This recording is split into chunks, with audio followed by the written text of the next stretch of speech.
Buenas tardes, amigos espectadores. Bienvenidos a nuestro programa número 19. Nuevamente nos encaminamos por los caminos de la cultura y tenemos con nosotros esta tarde a Carlos Blázquez Herrero. Buenas tardes, Carlos, bienvenido. Hola, buenas tardes, muchas gracias por la invitación. Carlos Blázquez nació en 1957 en Chamberí, vivió en Vallecas y con 12 años se trasladó a Guadalajara. A los 22 años recaló en Zaragoza para trabajar en la General Motors, como mucha gente, de donde salió con 32 años porque, y cito textualmente, tal y como él me ha dicho, me ahogaba y prefiero ser cabeza de ratón a cola de león, lo cual pues le honra, evidentemente. Le hemos otorgado el título de espíritu renacentista y pronto van a entender por qué. Eres director de Aqualis Travel. Cuéntanos un poco más qué es Aqualis Travel. Bueno, Aqualis es una especie de... que suena tan así un holding, pero no es un holding, es una cosa que soy yo solo. Digamos, de Aqualis salen otra serie de actividades mías, ¿no? Como es Aqualis Taller de Estudios, que en principio dedica a estudios sobre agua. Agua, historia del agua, pues para acompañar proyectos de ingeniería, para varias cosas. De ahí empecé a hacer libros también, libros siempre conmemorativos, libros de encargo. Y de Aqualis pues han ido saliendo otras cosas, unas veces forzado porque con la crisis hay que ser muy imaginativo. No queda otro. Dicen, ¿no? Claro, hay que reinventarse a cada momento. Entonces de ahí ha salido pues una Aqualis Agro, otra empresa que es Idenair, con otros socios para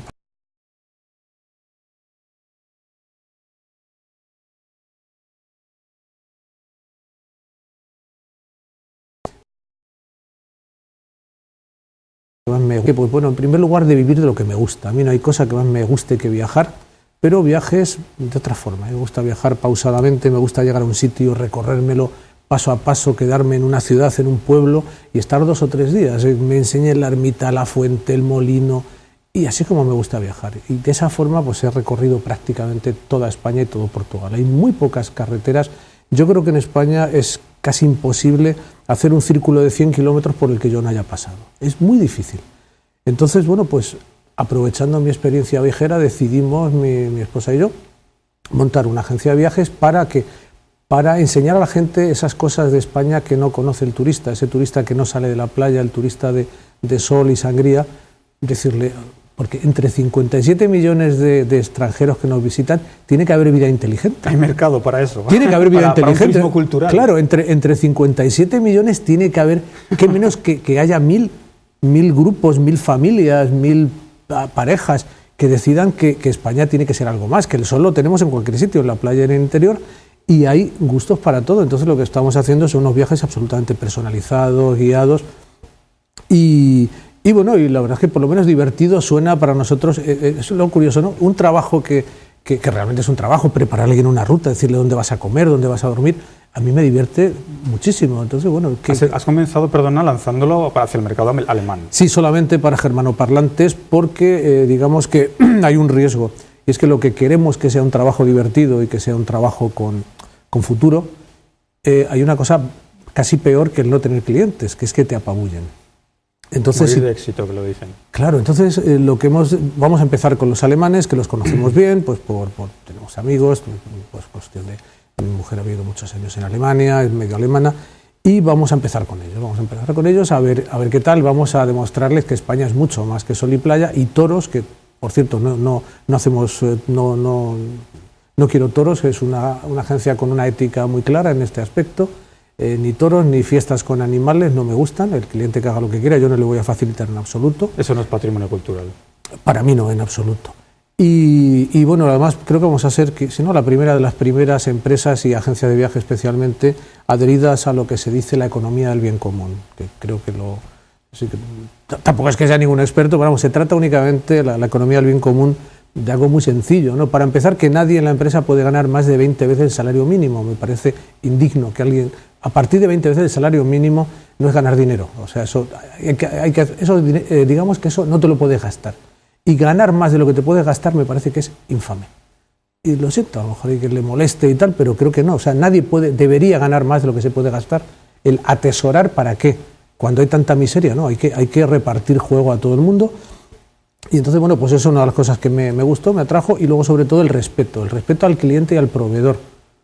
Quienes me conocen y quienes han trabajado conmigo saben que si a alguien le falta dinero es a mí para pagar. O sea, al último que cobra soy yo. ¿Por qué? Porque creo que hay que tener un mínimo de decencia y de ética en los negocios, y digamos que es algo que yo hacía, pero ahora le puedo poner una etiqueta y muy bien. O sea, ahora digo, no lo había inventado, pero he descubierto que sí que estaba haciendo algo parecido y ahora lo quiero arreglar un poco porque prefiero trabajar con gente también que tenga esta idea, estos principios, ¿no? Digamos que es fundamental volver a la ética y tenemos que empezar a reinventarnos y quizá a reinventar la sociedad desde otros valores, porque los que hemos estado viviendo ya hemos visto dónde nos han conducido, ¿no? Y dónde nos siguen conduciendo, que la cosa que seguimos no ha terminado. Ese mal camino, sí. Decías que Aqualis también pues, es una empresa editora, ¿no? Y todo siempre relacionado con temas, casi siempre con el agua. No hemos dicho, pero en tu presentación sí que figura que eres un experto, desde luego, en patrimonio industrial, todo lo relacionado con lo hidráulico, ¿no? Sobre todo el tema renacentista, ¿no? Tenemos aquí algunos libros que has editado. ¿Puedes comentarnos algo sobre ellos? Bueno, pues estos son los últimos de cierto porte. Hay colaboraciones en muchísimos más, pero estos son los míos, los que firmo y los que me puedo llevar las medallas o las bofetadas porque son absolutamente míos. Y en todo, desde soy editor, soy el escritor, soy el fotógrafo de casi todo, junto con Mariano Candial, que es mi amigo y mi socio casi en muchas cosas y tal, y una gran persona además.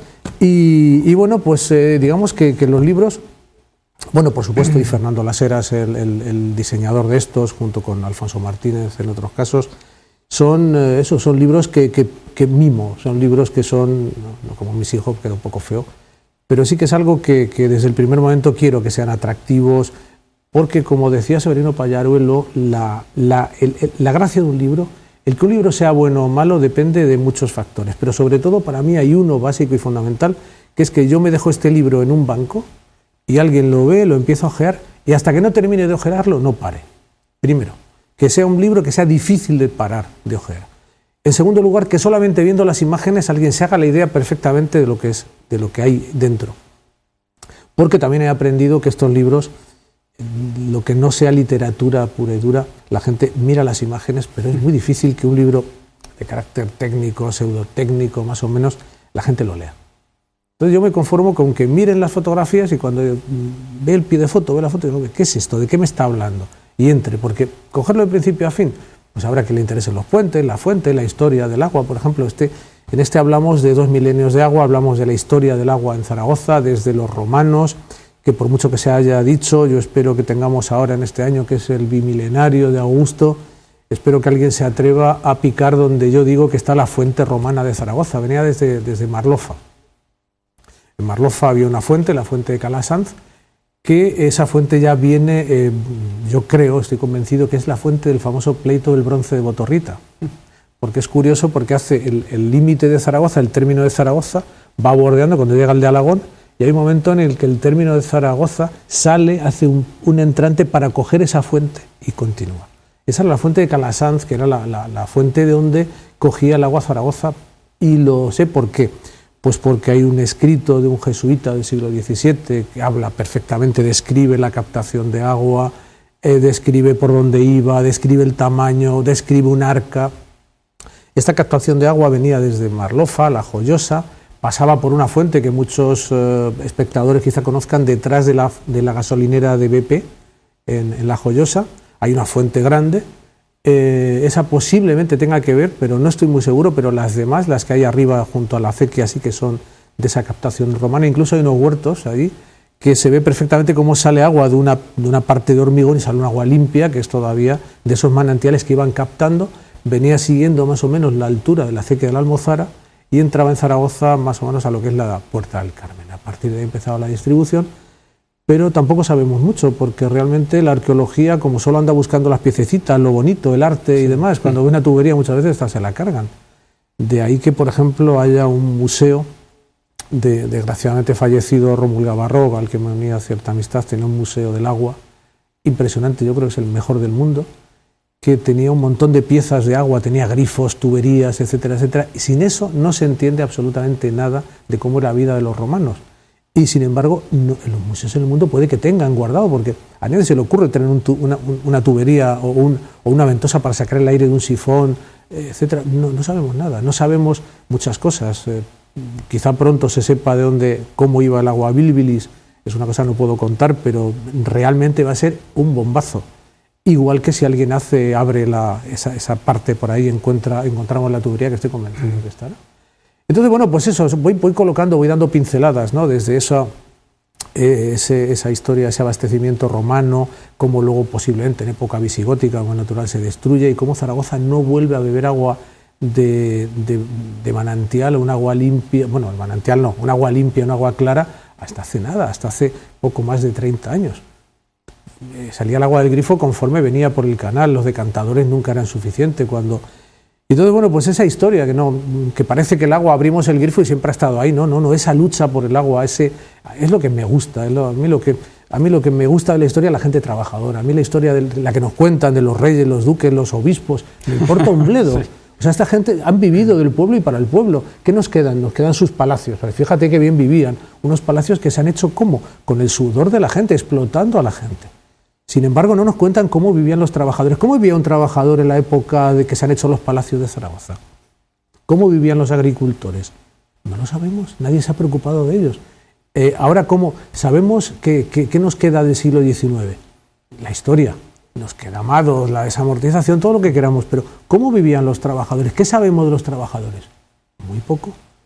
Sabemos que la primera fábrica de papel continuo, aunque todo el mundo se quiere ganar ese galardón, decían que era la de Villarluengo. Muy bien. ¿Cómo vivía la gente de Villarluengo? Es imposible.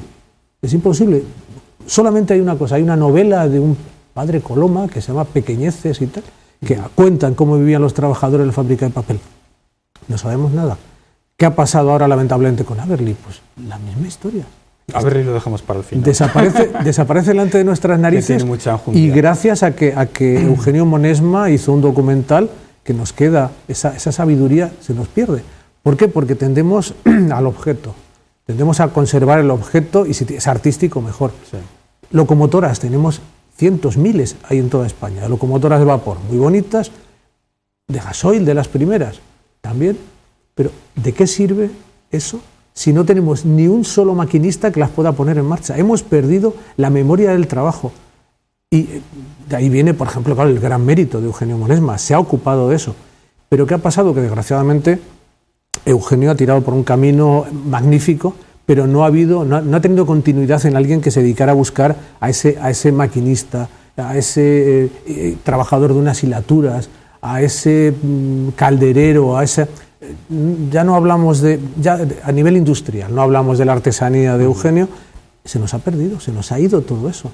Y es una pena. Los zapateros, estos zapateros, por ejemplo, semi-industriales que habrá habido en toda la zona de Llueca y todo esto, no quedan. Y los que sabían hacerlo se van muriendo.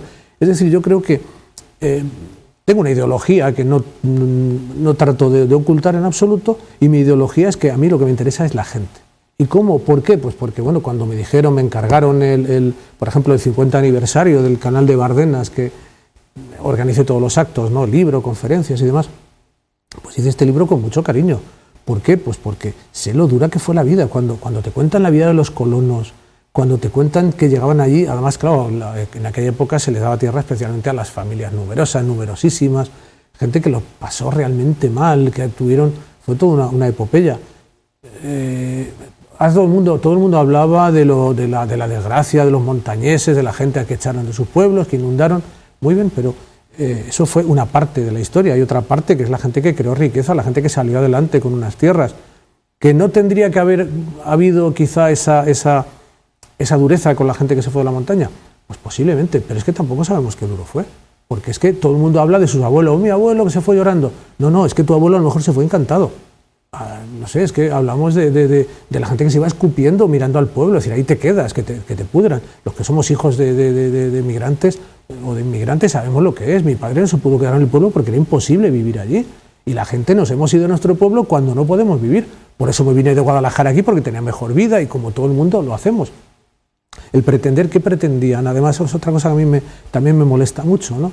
Esa Arcadia feliz que tratan de hacer ver que era el Pirineo. Arcadia feliz, una tierra dura. Con los tiones, bueno, de verdad recomiendo, sinceramente, compren el libro de Severino Pallaruelo, Ruido de Zuecos, porque van a ver la desmitificación y la mitificación. Van a ver lo dura que era la vida en el Pirineo, lo durísimo que era el sobrevivir allí, pero contado además con un cariño y un amor, pero que es la pura realidad, y es lo que nos hace falta muchas veces, ¿no? Saber cómo era todo y tener nuestra propia idea, que no te lo cuente nadie, que simplemente te den una pincelada y tú sigas por donde pienses lo que sea. Háblanos un poco de esa otra parte empresarial que tienes también, que es muy interesante, dedicada un poco al tema de la bioagricultura y los biocombustibles, etcétera, con Idenayr. Bueno, pues esto es una historia curiosa, y es que me está dando cuenta que soy una mente inquieta.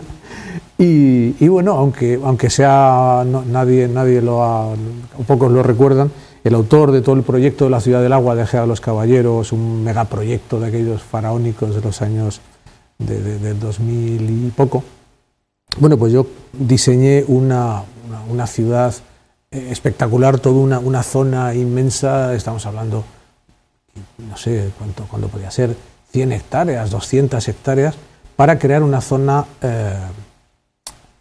distinta.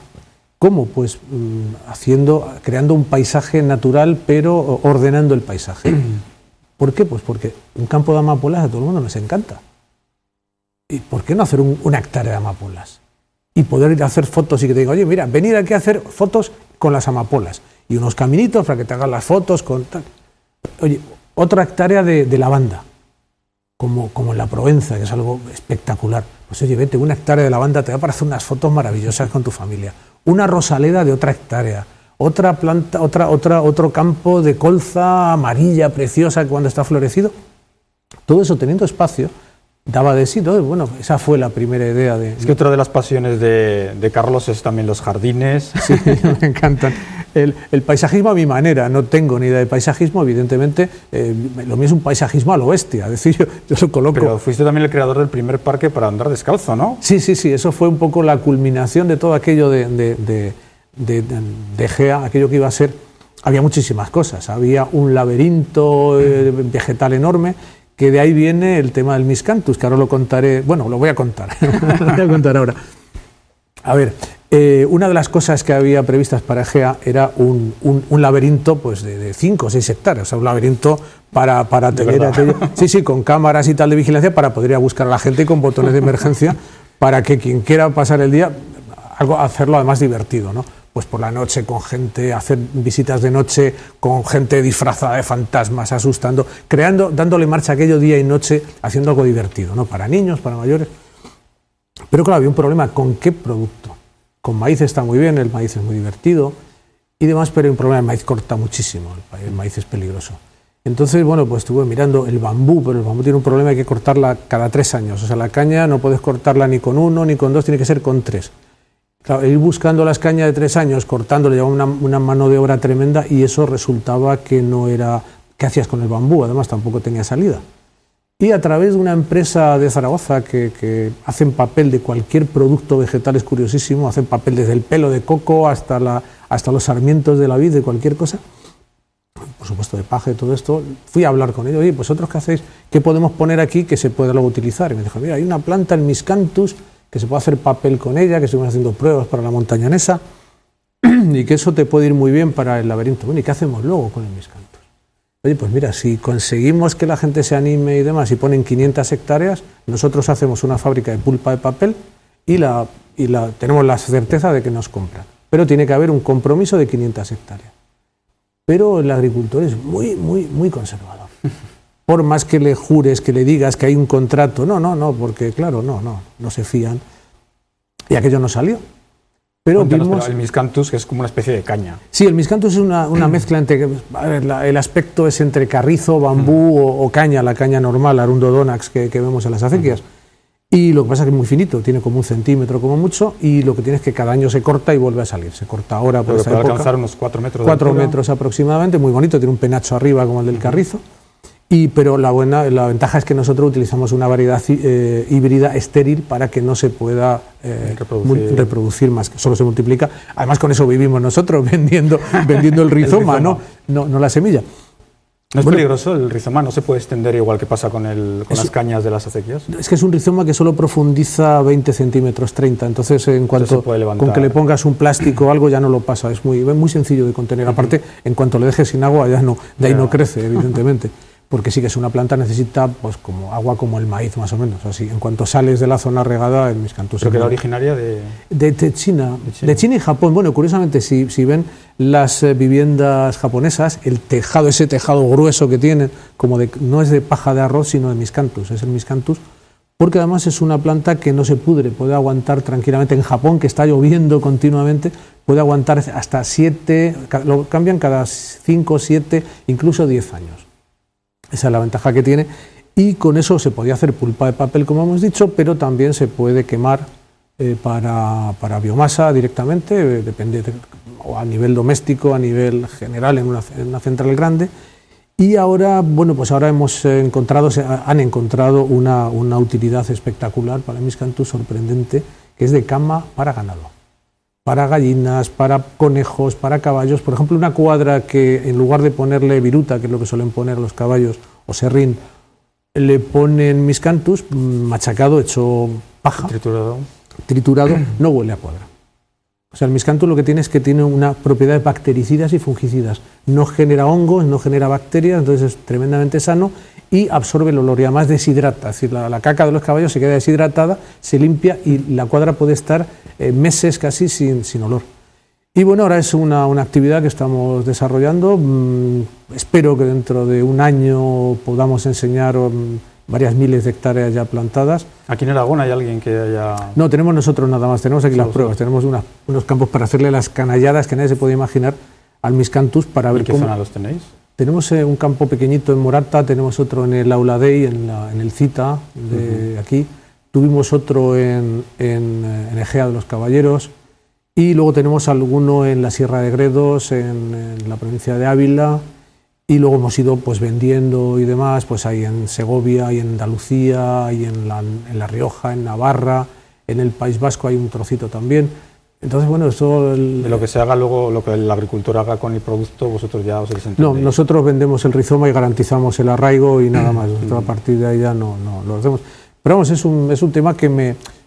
A ver, lo mismo, yo de agricultura ni tengo, conste que no tengo ni idea de agricultura, pero yo sé que eso es un producto realmente interesante. Es decir, un señor que tenga una granja puede tener para las gallinas, le echa esto en lugar de primero ahorras, no cortas árboles, porque no sé si lo sabrán, pero la viruta que se vende, ya no hay viruta, ya no hay carpintería, ya se ha hundido esta industria. El serrín y la viruta que se vende es serrín y viruta que procede de árboles nuevos, enteros, que se cortan para obtener viruta.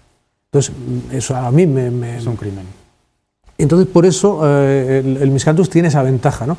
¿Qué ventaja tiene también? Que el agricultor tiene que comprar, depende del precio de la viruta, con la biomasa cada vez creciendo más a unos precios que se van disparando de una forma increíble, el propio agricultor tiene la capacidad de generarse su propia energía, con un producto que es igual que el maíz, que se riega y punto, y se corta. No digas eso porque entonces pondrán un impuesto más. Sí, esa es otra. Igual que a los de los paneles solares o a los de la eólica, ¿no? Sí, son capaces, porque la verdad es que la iniciativa, la inventiva de los políticos para generar tasas, para generar, es absolutamente impresionante. No tienen imaginación para nada, son unos zoquetes para casi todo, pero a la hora de poner impuestos, no sé qué mente diabólica tienen que les asesora, porque deben ser los únicos asesores, a ver, buenos no, pero al menos efectivos. Sí. Son los fiscales, curioso. Eres también socio fundador y tesorero del Centro UNESCO de Aragón. Oye, eso existe. Realmente parece que en la UNESCO lo vemos algo lejano, ¿no? Lo que pasa es que tenemos el Centro UNESCO, pero nos está costando mucho, porque el Centro UNESCO no recibimos ni un céntimo de nadie. Entonces, cada viaje que hacemos, cada convención que hay de centros UNESCO es págatelo de tu bolsillo, vete, paga hotel, paga también viaje. Garantiza un poco de independencia, ¿no? Claro, garantiza independencia, pero tiene que garantizar independencia para hacer algo. Sí. Entonces nosotros de momento solo tenemos esto, una marca de calidad, digamos, que podemos poner a cosas que se hacen en Aragón. Pero lo curioso es que primero nosotros no nos hemos dado a conocer, que es una pega seria, pues porque incluso tenemos problemas con la sede. Tenemos la sede en el despacho de uno de los socios. Bueno, pues una serie de cosas. Pero realmente yo espero que este año 2014 salgamos a relucir porque hay muchas cosas que hacer. A pesar de que por pura, no sé, no ideología, no sé cómo decirlo, pero no sé, digamos que la base fundacional es nuestra, sé que no sé exactamente cuál es, qué palabra emplear, pero lo que queremos es tener esa independencia absoluta. ¿Para qué? Pues para que cuando alguien haga algo que merezca nuestra desaprobación, poder salir y darle donde se merezca, y cuando alguien haga algo realmente interesante, felicitarle. Por ejemplo, por supuesto, están todo lo que haya en Aragón que piden, que pretendan tener la declaración de Patrimonio de la Humanidad, nos tiene. Es que además no es una ayuda absolutamente desinteresada, lo que quieran de la contradanza. Por ejemplo, sí que estamos en contacto y mantenemos buenas relaciones con el Castillo de Loarre. Lo que pasa es que ya la UNESCO ya no hace patrimonios sueltos, ya UNESCO eso se acabó. Ahora lo hace pues a lo mejor en otros países emergentes, en países lejanos, pero ahora ya en Europa sobre todo y en España, que tenemos pues junto con Italia más que nadie, ahora lo que se hacen ya son, igual que hicieron con el mudéjar, pues por ejemplo lo podemos hacer con el románico. Yo creo que el Castillo de Loarre es una buena bandera, pero es muy interesante que a esa bandera se apunten pues San Juan de la Peña, se apunte todo el románico del Pirineo, y tener una candidatura realmente redonda, una candidatura con solvencia, con historia, y sobre todo otra cosa, y es que cree unas rutas claro, turísticas, porque está bien tener esos hitos ahí que lo ve todo el mundo, pero que no pasa con el mudéjar. No sabemos sacarle partido al mudéjar. ¿Qué estamos haciendo con el mudéjar? Absolutamente nada. ¿Y qué se está haciendo también? Pues el turismo, se hacen cosas bien y cosas mal. Yo creo que, por ejemplo, el traer chinos y tal, pues no sé qué interés pueden tener aquí. Los chinos en el mudéjar creo que muy poco. Entonces tenemos toda Europa, que es donde hay que poner la carne en el asador. Para eso hay que trabajar más, hay que hacerse. Pero bueno, lo que decía, que tenemos mucho que hacer, tenemos mucho patrimonio, tenemos cosas que pueden ser patrimonio de la humanidad. Lamentablemente también Aberli sería seguro si no lo tiran. No sé, todavía estamos a tiempo de devolver un poco a lo que fue aquello. Pero hay mucho que hacer con UNESCO, muchas cosas, sobre todo hay un patrimonio inmaterial increíble. Es que, por ejemplo, Eugenio Monesma, siempre hablo de él porque realmente es uno de los personajes increíbles que tenemos en Aragón. Sí, sí. Su filmoteca es espectacular. Eso tenía que ser ya un patrimonio de la humanidad. Ahora mismo alguien tenía que declarar Vic, bueno, igual se entera Eugenio y me pega, que son capaces y me lo quitan, ¿no?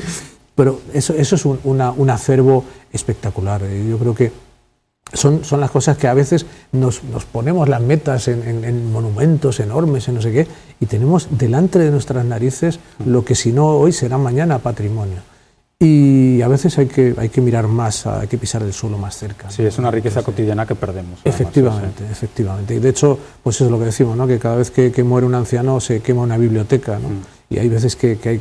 José Ramón Marcuello hizo, por ejemplo, algo sobre el agua en algunos centros de cívicos de aquí con la gente mayor, y sí, son cosas que vale la pena. Hay veces que hay que ser más modesto, y bueno, más modesto no, pensar más modesto. Puede ser absolutamente todo lo vanidoso que quieras, porque puedes hacer un trabajo genial a partir de cosas modestas. Y bueno, ese es Eres también consejero de la Fundación Juanelo Turriano. Eso tampoco creo que lo hayamos oído muchos en la vida.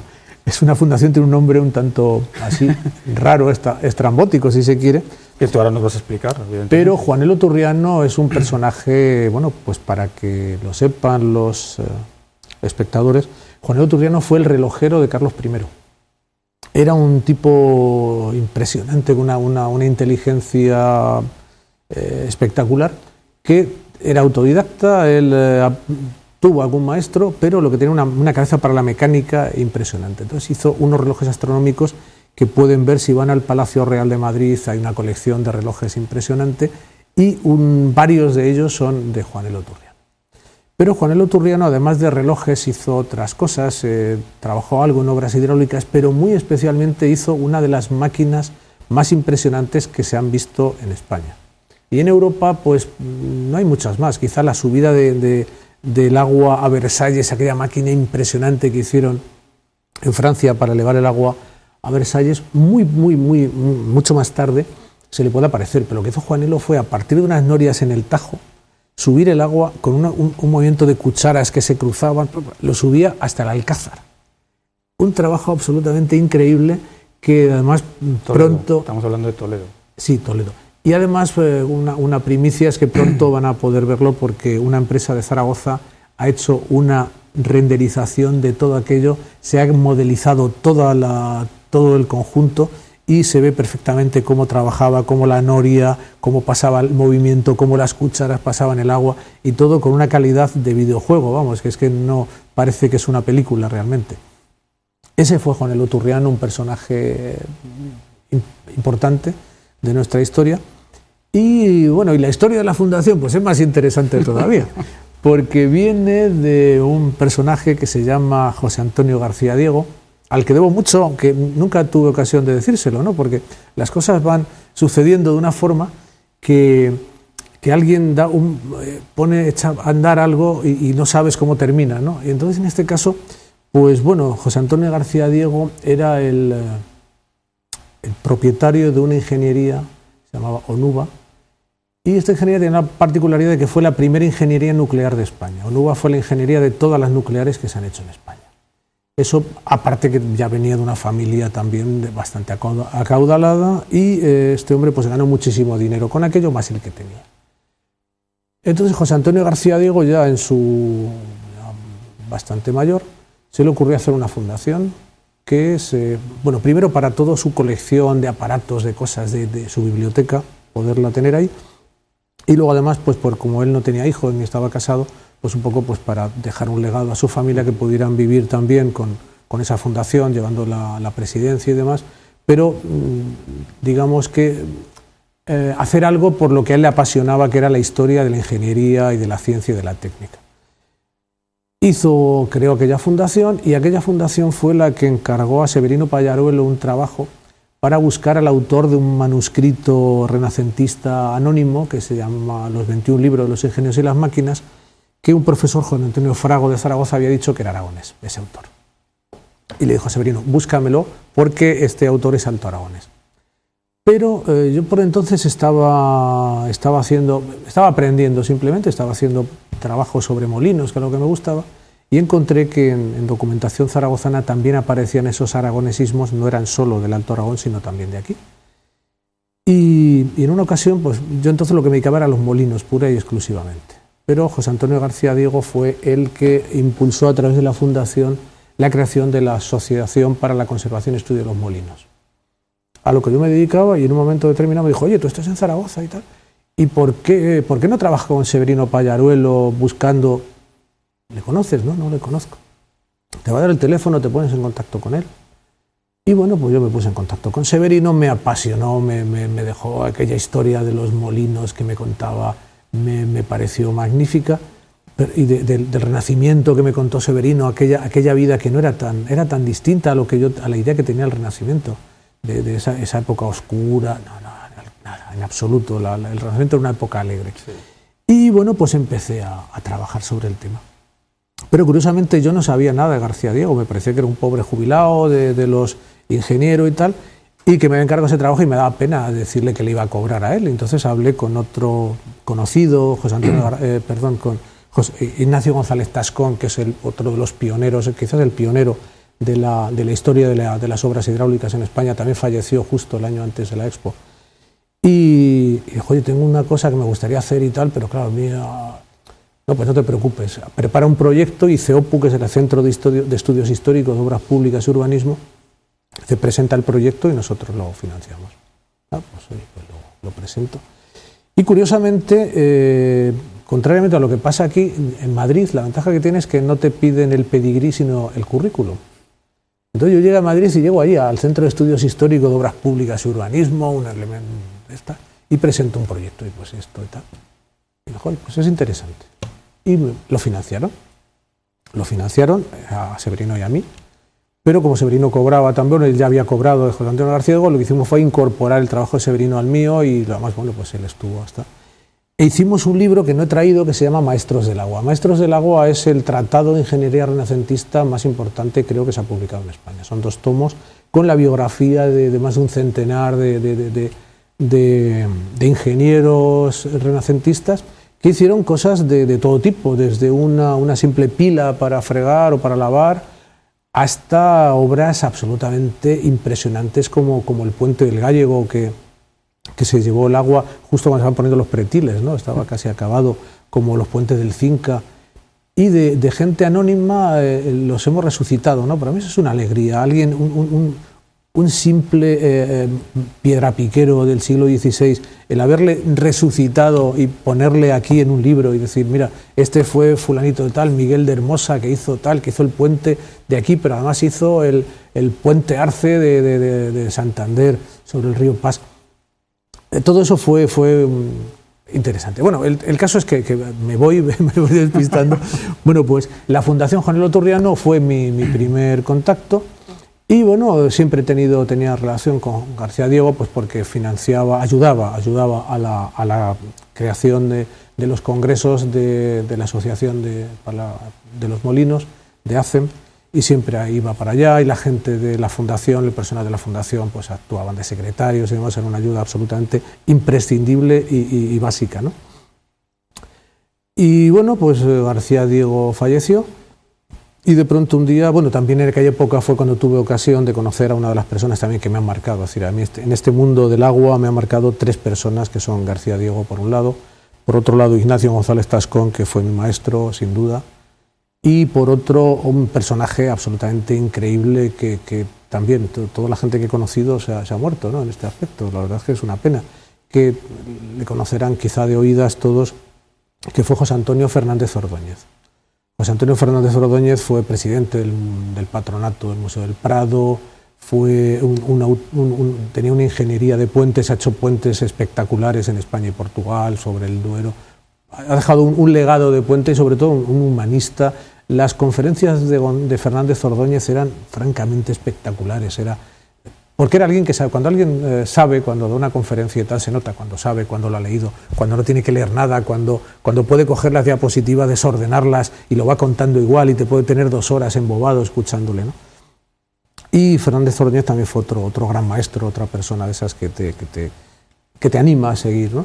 Porque es un camino, evidentemente, para un autodidacta como yo, el dedicarte a hacer libros y además técnicos y todo esto es un camino duro porque además, curiosamente, incluso a la hora de citarte, gente que cita a quien me cita a mí, no me cita directamente, porque citar a un autodidacta queda feo. Entonces, bueno, en España. Supongo que será eso, sí. Sí, alguien me ha dicho que si tú tenías que haberte ido a Estados Unidos, claro, ¿no? En Estados Unidos tendrías posiblemente un par de doctorados. Bueno, he tenido la suerte o la desgracia de nacer aquí, ya está, ¿no? Entonces, bueno, la Fundación, como decía, un día me llaman y me dicen, oye, te hemos propuesto para consejero de la Fundación. Si quieres, por supuesto que sí, acepté encantado.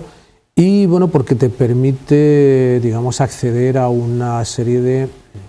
A ver, ser un poco rey mago. La Fundación maneja mucho dinero. Está feo decirlo, pero hay algo que tiene dinero en este país, ¿no? Entonces la Fundación damos, por ejemplo, cada año 2 becas de doctorado estamos hablando de becas de 12.000 euros al año para estudios de doctorado sobre historia de la ciencia. Convocamos un premio García Diego que está, no sé si son 6.000 o 12.000 euros, pero se publica el libro. Ahora precisamente soy jurado y estoy leyéndome los 6 manuscritos que se han presentado, cosa que me encanta, ¿no?, hacer. Y podemos hacer cosas como, por ejemplo, la que hicimos el año pasado, ¿no?, que es una de las cosas que estamos orgullosos. Llegó un día digamos que las fundaciones tienen 2 tipos de personal de la estructura. Están por un lado los patronos, que son gente que se dedica a velar solo por el funcionamiento de la fundación, para que no le falte dinero, para que mantenga esas directrices fundacionales. Y por otro lado estamos los consejeros, que somos más o menos especialistas en diferentes ramas de la ciencia y de la técnica, que es a lo que nos ocupamos, y donde nos llegan las propuestas de todo tipo. Y una de las propuestas que nos llegó fue de salvar el submarino de Isaac Peral, que se estaba pudriendo en una rotonda de Cartagena. Y nos pidieron 12.000 euros, que era lo que costaba cogerlo con una grúa y llevarlo al arsenal. Una cantidad ridícula. Sí, al arsenal de ahí. Todos los que hemos estado en Cartagena lo hemos visto y hemos dicho, claro, ¿cómo puede estar esto aquí, no? Pero resulta que no había dinero ni para eso, y como el tiempo iba pasando, incluso empezaban a hacerle pintada, empezaba a hacer el óxido. Los consejeros decidimos plantear al patronato de la Fundación que había que hacer eso, que era un dinero ridículo, que lo podíamos hacer y que desde luego había que trabajar por el patrimonio. Efectivamente lo hicimos. Al final el submarino estaba mucho peor de lo que parecía, el transporte fue mucho más complicado de lo que parecía y aquellos 12.000 euros pues se convirtieron creo que casi 30.000. Pero bueno, el caso es que digamos nosotros metimos el submarino, lo sacamos de la rotonda y le metimos en una nave inmensa que era el taller de calderería de la escuela naval de Cartagena, y allí ya digamos ya estaba salvado. Le hicimos una cama para que descansara allí y aquello tuvo cierta repercusión de los medios de comunicación porque resultó espectacular cambiarlo de sitio, y fue cuando la Fundación Repsol y el Instituto de Patrimonio Cultural de España decidieron participar también en esa restauración.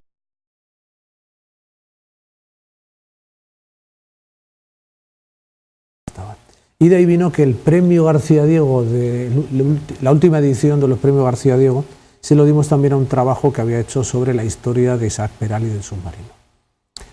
Bueno, aquella historia es apasionante porque Isaac Peral, por cierto, relacionado con Zaragoza, muy relacionado. Esa calle Isaac Peral no está puesta por nada. Esa calle Isaac Peral es porque ahí, en donde está ahora el Cine Goya y Endesa, en la calle San Miguel, Isaac Peral, esa zona, ahí estuvo primero la primera fundición Aberli, se instaló ahí, y después Antonio Aberli se asoció con Isaac Peral y los dos pusieron la primera central térmica que generaba luz en Zaragoza. En Zaragoza la primera electrificación venía del molino de Casablanca, los molinos de Casablanca bajaba hacia Zaragoza, y por otro lado fue esa central térmica que instaló Isaac Peral porque se montó después de irse de la Armada, montó una red de centrales térmicas que producían gas pues con vapor que movía las turbinas. Nos hemos equivocado poniéndote lo de renacentista, Carlos. Tenemos que haber puesto enciclopedista, porque es una enciclopedia viviente. No, es que, ¿sabes lo que pasa? Que a mí la inteligencia se me va para un lado. Soy capaz de acordarme de cosas así y mi mujer puede dar fe de que hay veces que se me olvidan las cosas más peregrinas y buenas broncas me cuesta, por cierto, por eso, porque no. Yo creo que se me ha ido todo para un lado. Entonces, tengo una memoria fotográfica para algunas cosas y para otras no. Bueno, pues entonces ese es el origen de la calle Isaac Peral y la relación de Peral con Zaragoza. Pero lo importante fue qué pasó con el submarino Peral, porque es fantástico, es triste como la historia de esta España, es que a veces Pérez Reverte se queda corto contando las cosas como las cuenta. Bueno, entonces la historia del submarino es que Isaac Peral hace un submarino, el libro lo cuenta todo paso a paso, cómo compra las baterías, cómo enviaba gente a comprar materiales, que si las hélices las hacen en Londres, el no sé qué, cada cosa lo trae a un sitio. Por cierto que buena parte de la gente a quien mandaba con los planos a hacer una pieza lo patentaba a su nombre y luego lo vendía. Porque Isaac Peral no se planteaba el patentar las cosas. Luego eso le costó también bastantes disgustos. Bueno, pues al final Isaac Peral consigue hacer el submarino, consigue que funcione, hacen unas pruebas que aparecía el submarino de pronto entre una escuadra de barcos y demás sin que nadie lo hubiera visto y sorprendía. Otras veces ya le estaban esperándolo, en cuanto asomaba un poquito, alguien veía la torreta, pues ya ahí está, no vale el submarino. Entonces, pero todo eso pasó todas las pruebas. Lo tremendo fue cuando el almirante, el jefe de la Armada entonces, le dice que el submarino está bien y tal, que está para defender los puertos. Con el submarino, a Estados Unidos no nos habría quitado Cuba. Si hubiéramos tenido un submarino, no solo el Maine, habían ido toda la escuadra, toda la esta, porque además podía repostar casi sin volver a puerto, podía repostar torpedos, quiero decir. Pero tenía una pega, y es que el submarino, pensemos que funcionaba con baterías de plomo de las antiguas, pero ¿cuánto lleva? 150, 250 baterías de plomo. Claro, eso tenía un radio de acción, una autonomía mínima que no estaba mal, 12 millas. 12 millas desde el puerto, náuticas, 12 millas, claro, 12 millas náuticas son casi 20 kilómetros, que no es ninguna tontería. Bueno, pues dice el almirante, a mí 12 millas no me vale, tiene que hacer 25. Y dice Isaac Peral, no es viable, porque 25, sí, yo me puedo ir, pero luego, si agotas la batería de plomo, como habrá comprobado antes, ahora ya aguantan más, cuando una batería se te descarga por completo, prácticamente se ha muerto ya. Y eso son baterías modernas, las de entonces era matemático, la batería agotada, batería para tirar. Y dice Peral que no puede hacer.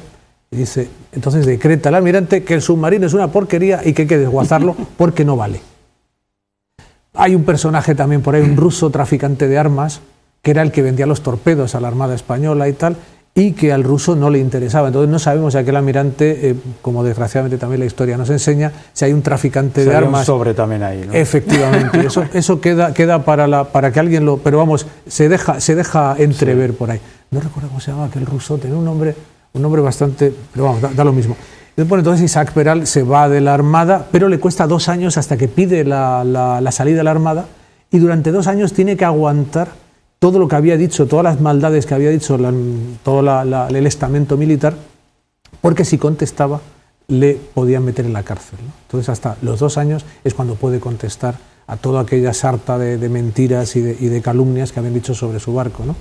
Y bueno, y eso fue el barco. Inmediatamente después los alemanes lo patentaron. Bueno, sí, porque también le decían que no tenía patente, y decía Peral, es que no es una patente, efectivamente, es que yo lo que he hecho ha sido poner unas baterías que ya están, unas hélices que ya están, unos motores que ya están, pero digamos que el mecanismo, lo importante en submarino es que mantenga la horizontalidad, eso que no vale. Todo lo que hizo Isaac Peral fue adoptar el mecanismo de horizontalidad de los torpedos, porque los torpedos llevan una pieza bastante complejas para mantener la horizontalidad, si no, no mantendría la trayectoria.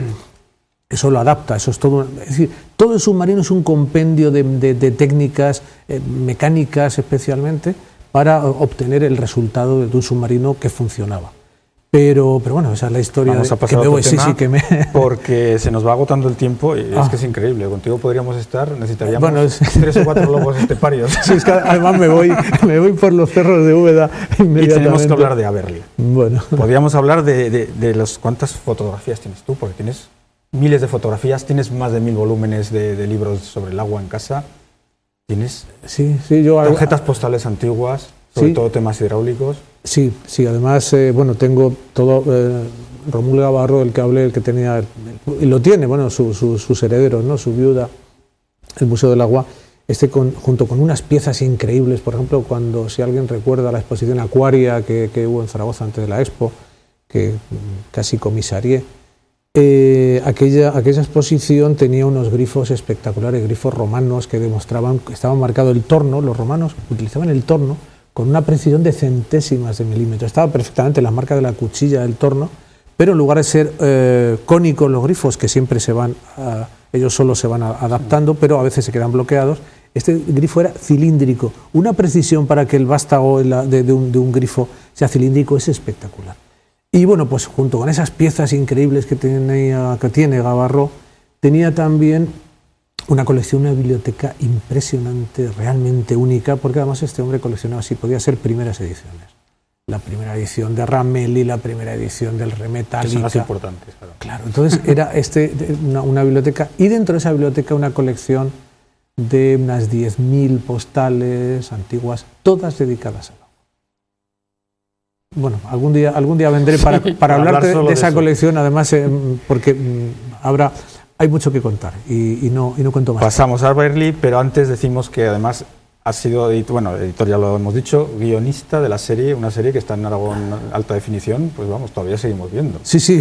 Porque es que Carlos Blázquez, es que no lo conoce mucha gente, no te conoce mucha gente, yo no te conocía hasta que he empezado a investigar sobre ti, y es impresionante. O sea, resulta que eso que estamos viendo de la historia y la vida del Ebro, resulta que tú has sido guionista en ella. Sí, bueno, es que hay una cosa importante en este caso. Si uno tiene que trabajar y tiene que ganarse el sueldo trabajando, no tienes mucho tiempo para andar por ahí pululando y decir qué guapo soy, qué listo soy, cuántas cosas hago, ¿no? Entonces, aparte otra cosa, que cuando estás trabajando en la Opel y tal, en mi caso, cuando eres un mecánico de mantenimiento más, entre tal, la envidia no sabía lo que era, ¿no? Pero basta que en cuanto levantas la cabeza para darte cuenta de que siempre hay 50 dispuestos a cortártela, ¿no? Entonces, pues he tomado la determinación, la determinación lógica por otra parte, ¿no? Y es que a mí el venir a un programa como este y tal, profesionalmente no me saca de apuros, no me sirve absolutamente de nada, pero sí que me gusta hablar de estas cosas y me gusta que la gente... Pero no, profesionalmente no me sirve nada, pero sí que me hace más daño que otra cosa, ¿no? Porque cada vez que aparecía en la radio, cada vez que aparecía en televisión, en alguna cosa, alguien me sacudía, ¿no? Entonces digo, bueno, pues oye, más vale no... Hay mucha envidia en Aragón y sobre todo en el mundo cultural, ¿verdad? Sí, ¿O es un mal español? No, en mi caso, digamos que no llego ni siquiera que me tengan envidia, ¿no? En el mundo cultural, ni me lo he planteado siquiera. Pero sí que lo que me duele es que el aragonés sea tan cruel con lo suyo. Es decir, y no hablo de tonterías, hablo de cosas como, bueno, desde Goya, por ejemplo, ¿no? Cómo se le trató a Buñuel, a todo el mundo. Incluso el tema de Aberli, ya damos pie a esto si quieres, ¿no? Con Aberli, porque si no... Es decir, sí, Aberli, todo el mundo va al Museo de la Ciencia de Cataluña y dice, qué maravilla y tal, y van a ver toda la red de museos de Cataluña, qué maravilla. Bueno, y de Valencia ya no te digo nada, que vamos, tampoco tiene nada. Pues exacto, pero entonces dices, bueno, tenemos en Aragón que es, y créanme que lo aseguro y pongo la mano en el fuego, que Aberli es al patrimonio industrial como la Capilla Sixtina es al histórico artístico. Es decir, Aberli, tal y como estaba, era la Capilla Sixtina del patrimonio industrial. Y no hablo de España, hablo de Europa. Así de claro. Es decir, sería el patrimonio industrial de la humanidad el más importante de todos los que hay. Sin duda sería Aberli tal y como estaba.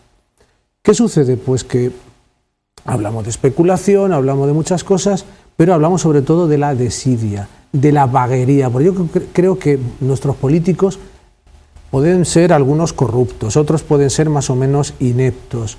Hablo en peyorativo, los hay pocos, contados con los dedos de una oreja, no, pero de una mano sí que pueden salvarse algunos.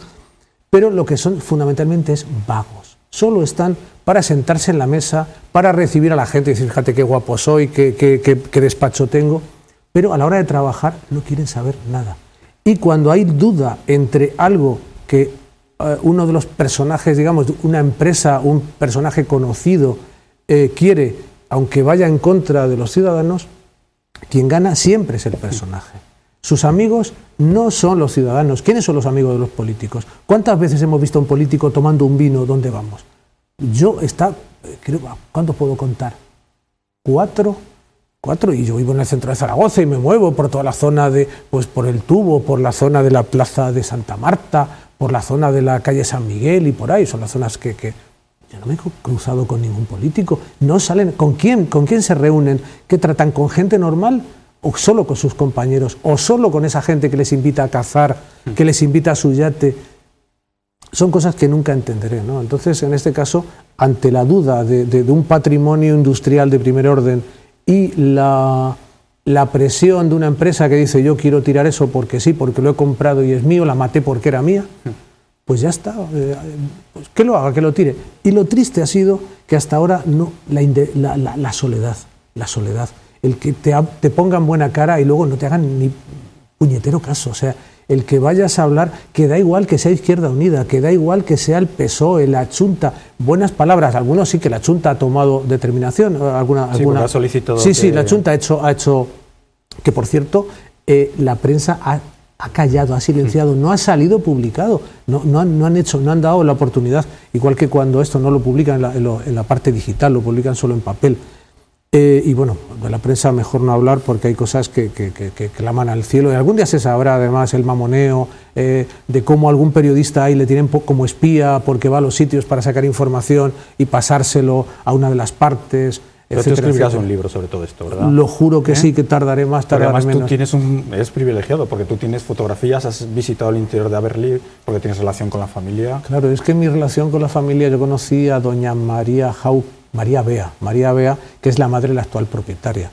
María Bea tendría ahora, no sé, unos 110 años o por ahí. La conocí, la mujer que en plenitud de sus facultades tenía ya 90 o casi. Y esta mujer era el alma de Aberli, la que controlaba todo y demás. Era un personaje auténtico.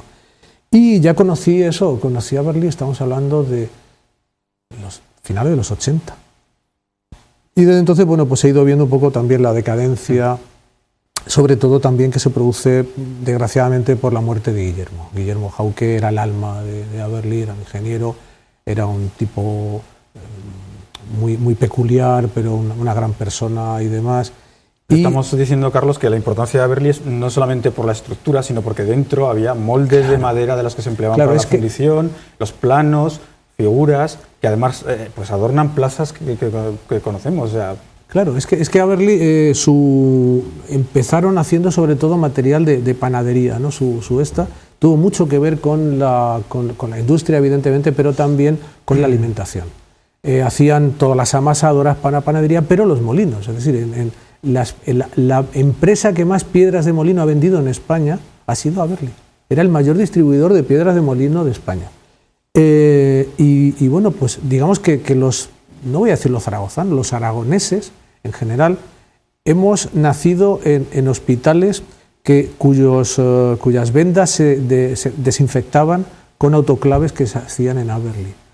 Hemos vivido en casas cuyas columnas estaban hechas en Aberli. Hemos comido el pan que se molía, cuyo trigo se molía en molinos de Aberli, se amasaba con máquinas de Aberli, se cocía las puertas de horno, las puertas de los hornos de panadería tradicionales. Yo creo que la mitad de los españoles, como pocos, están fundidas, aunque tengan la marca de otro, pero la fundían aquí en Aberli. Todo hasta cuando, después de muertos, la cruz de fundición que se ponía era de Aberli. Farolas, fuentes. Claro, farolas, fuentes. El primer abastecimiento de agua a Zaragoza, todo se hizo con tuberías de Aberli. Todas las tuberías que traían el agua desde la fuente desde el canal, eran tuberías de Aberli. Todo eso le debemos. Y es la historia viva, no solo de Zaragoza. Por toda España, vayas donde vayas. Yo tengo una colección de cosas de Aberli impresionantes. Y lamentablemente no ha sido bastante, porque además era tan sencillo, teniendo ese erial, que además es una impresión lamentable la que da ahí con el Caixaforum como un pinchote y todo aquello, un erial. Tanto trabajo habría costado decirle a esta gente, a los constructores, toma aquí un solar, que además ellos estaban dispuestos. Sí. Pero lo que hablaba de la vaguería es que son vagos. O sea, por no molestarse en pensar, decir, oye, no, es que ¿para qué vamos a hacerlo? ¿Para qué nos vamos a molestar si el sueldo nos cae todos los meses igual? Lo hagamos bien, lo hagamos mal, estos tontos nos han votado, ¿aquí qué hacemos? Solamente esperar a ver cómo nos colocamos cuando nos echen. Porque está claro, yo creo que muy pocos políticos van a repetir, espero. ¿Y qué hacen? Pues nada, esperar, vegetar un poco y buscarse... ¿Quién le va a dar trabajo a un político cuando le echen? ¿Yo? ¿Tú? Cualquier ciudadano que nos está viendo, ¿no? Nadie le va a dar trabajo. Esperemos de todas formas que estemos a tiempo todavía de salvar, aunque hay cosas que han desaparecido ya de leos interiores, ¿no? Y que no sabemos ni dónde están ni qué habrá ocurrido con ellos. Bueno, ha sido todo un disparate. Ha sido todo un disparate porque, por un lado, la familia se ha hecho cargo de todo lo que estaba catalogado y de bastantes cosas más, porque además hay que decir que lo ha catalogado gente absolutamente inexperta, gente que no tenía la menor idea de patrimonio industrial, pero ni idea. Ellos no sabían cuál era la diferencia entre un alternador y una dinamo y entre un motor. Ellos era todo lo mismo, no han sabido discernir qué era, no sabían todo lo que había. Había una prensa de discos de vinilo, los moldes para una prensa de discos, una rareza. Porque no es la prensa, es cómo se hacía. Sí. Eso ha ido todo a la basura en buena medida, ¿no? Han tirado porque no sabían qué era lo que había ahí dentro. Ellos fueron y cogieron lo más bonito. ¡Oye, esto qué bonito! Mira, un busto, un no sé qué, un gato de escayola, precioso. Pero, claro... como decías antes, se han quedado con los objetos más claros y más... Pero y quedaba otra cosa muy importante, que era todo lo que estaba colgado, que nadie ha visto la fotografía, todo lo que hay colgado, esas piezas que había, que eran curiosísimas, de unas escuadras, planchas y demás. Todo eso herramientas, materiales. Sí, eso era las plantillas de calderería, porque en Aberli también se hacían apisonadoras de vapor, se hacían máquinas de vapor, motores de vapor. Y todo eso se ha perdido porque lo han ido tirando directamente, han arrancado las ventanas y lo han ido tirando, porque además tengo fotografías de cómo lo estaban tirando, todas esas piezas las cogían así a puñados y a los contenedores, todos los contenedores, y lo han arrasado, absolutamente arrasado. Y eso es triste porque además... me decían en mis alegaciones, ha sido además una de las cosas realmente vergonzosas. Siento vergüenza ajena cuando me dicen, no, es que en Aberli hay más de 20.000 piezas, pero hemos salvado 100 porque eso le da más valor. Si salvamos las 20.000 se diluye el valor de Aberli, entonces hay que salvar estas pocas. Por ejemplo, se han reído de nosotros cuando he hablado de las chimeneas. Las chimeneas esas que se ven son chimeneas únicas porque son de máquina de vapor. Lo comentabas tú además en Facebook. Eso lo han despreciado. ¿Por qué? Porque es que la ignorancia. Claro, es que son ignorantes, pero se visten con las ropas de directores generales, ¿no? y de funcionarios con Carlos, poder para destruir. daría para otro programa más también. Sí, seguro. Ha sido un placer tenerte porque eres eso, una enciclopedia viviente de temas de patrimonio, de cultura, de temas hidráulicos, increíble. Ha sido un placer de verdad. Y pues, bueno, muchas gracias por aguantarme. Que Zaragoza te conozca y que ahora pues sepan que tienen aquí para consultarte muchos temas. Sí, pero sobre todo más que esto, que aprendan, que lo sabe todo el mundo bien, que nadie nacemos enseñados y que a veces la mejor enseñanza es la que uno recibe. Tenemos unas bibliotecas maravillosas. Si te gusta algo, si te gustan las mariposas, ponte a aprender mariposas, ponte a aprender escarabajos. Y lo dices tú que eres autodidacta. Y sé el primero, el que más sabe, porque eso no te lo va a enseñar la universidad. No. La universidad te va a enseñar que hay unas... Y hasta si haces entomología vas a aprender un poquito, pero si te dedicas solo a los escarabajos vas a ser el primero. Entonces, más vale ser cabeza de ratón que cola de león. Terminamos, como siempre, con una recomendación. En este caso, pues me voy a aprovechar de las cámaras. Una novela mía, Las 9 lunas de Belcebú, que ya en el 2006 yo hablaba de Aberli en ella. En ella pues toco el patrimonio industrial de Zaragoza muy levemente, porque son pocas páginas, pero era ya como un toque de atención pues eso, a nuestros políticos, a los zaragozanos, y sale nombrado el Hotel Horus, sale la Casa Solans, porque yo la vi destruir, echar a perder, y entonces pues unos fragmentos de las 9 lunas de Belcebú donde aparece parte de ese patrimonio industrial que yo ya tenía en estima en aquella época. Y habla de la Casa Solans por dentro, en sus interiores. El dragón no es sino el Ouroboros, el símbolo del tiempo y de la continuidad de la vida. Una alegoría de la autofecundación que nos lleva a la idea de algo que se renueva a sí mismo, cíclica y constantemente. Porque dentro de la Casa Solans había unos símbolos de dragones, unos dragones en escultura. Si observáis los azulejos del exterior, que también los hay, comprobaréis que representan a ciertos signos del zodiaco: Aries, Cáncer, Libra y Capricornio. Bien, retomando ese carácter circular del tiempo del que nos habla nuestro querido dragón, os diré que hay cierta creencia en que ese eterno retorno de los espíritus de los muertos a su nueva vida se lleva a cabo a través de los planetas, en concreto del Sol y la Luna, que también figuran en los azulejos, empleados como celestes puentes hacia la vía de los muertos, que para nosotros no es otra que la Vía Láctea. Según este mito, los muertos regresan a la Tierra para tomar posesión de su nueva envoltura carnal bajo el signo de Cáncer, que aparece en esos azulejos, mientras que su ascensión se produce bajo el de Capricornio. Nos encontramos en una casa impregnada simbólicamente de las ideas de nacimiento, muerte y renacimiento. Libra nos dice que sea cual sea la operación mágica que aquí se ha llevado a cabo, ésta se encontraba de acuerdo con el equilibrio de los oficiantes buscaban. Aries nos vuelve a remarcar la idea de creación, del inicio de un ciclo, de un proceso. Aries gobierna la cabeza, sede de la fuerza espiritual, y por aquí hay unas cuantas, allí hay unas cuantas cabezas, unos torsos de los que luego comentamos, pues eso, el mito de Osiris, el descuartizamiento.